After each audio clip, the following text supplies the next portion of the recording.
Gusto mo kape, boss?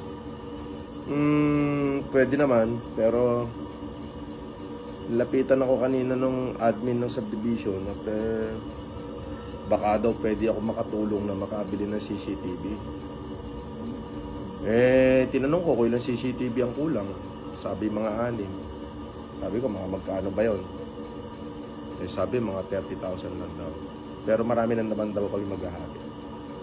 So, ginawa ko na lang. Sabi ko, bigyan nyo ako ng kaprasong sulat at hindi nyo na kailangang ikutin yung mga kapitbahay natin para mag-collect. Kundi ako na mismo magbibigay nung pambili ng CCTV, which is 30,000. Kaya naman,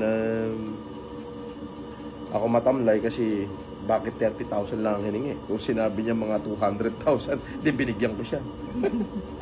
Buti na lang 30,000 lang. Nakahinga ako ng maluwag. Gawa mo na akong kape.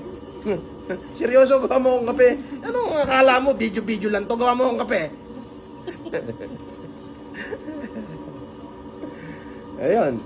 And then, that's it. So, gabi na naman. At iniisip ko, abangan nyo yung Ramon Isabela, ha? Ramon Isabela, ngayon June yan. Pinakamalaking humanitarian na gaganapin ko yan. And then, puro malalaki na ngayon. Tapos, abangan nyo po ako bukas dito. At ako'y mamimigay maaga.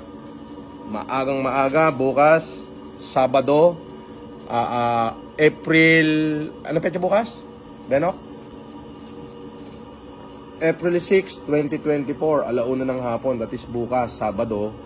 Manood kayo at magla-live ako at ipamimigay natin yung naudlot na pamimigay. So, kailangan nakaabang na kayo dyan at talaga namang ipamimigay natin talaga ng tunay-tunay. So, yun lang po. At this is a celebration for reaching out 500,000 followers o 600 plus thousand followers. Alright? So, maraming salamat po sa inyong lahat. At magandang gabi sa inyo at mabuhay kayo. Pakishare na yung live na to. Bukas, abangan nyo. Uulitin ko po, lahat po ng mga pinanalo ko ay hindi po ako nag-uutos ng kahit kaninong tao sa magsasabing tauhan ko at tatawag sa inyo sa inyong telephone number. Hindi po. Lahat po ng nanalo, ipinadala ko po sa kanila yung kanilang panalo, pero sa messenger ko po sila tinatawagan at video call po yun para personal nila akong makausap. Kayong mga scammer, ay nako, magbago na kayo. Bakit? Pag kayo hindi nagbago, ay tandaan nyo, pag kayo'y nakita ko, ay bubunutin ko lahat ng inyong ilong buhok sa ilong at kilikili, at ipangunguya ko sa inyo, mga lintik kayo. Kawawa naman ang tao, wag nyo nang iskamin. Kaya nga ako tumutulong Kayo naman, ginagamit nyo itong video na to para mang iskam. Okay? Tandaan nyo po, ito lamang po ang aking Facebook. May blue check. Francis Leo Marcos, may blue check. Magandang gabi po.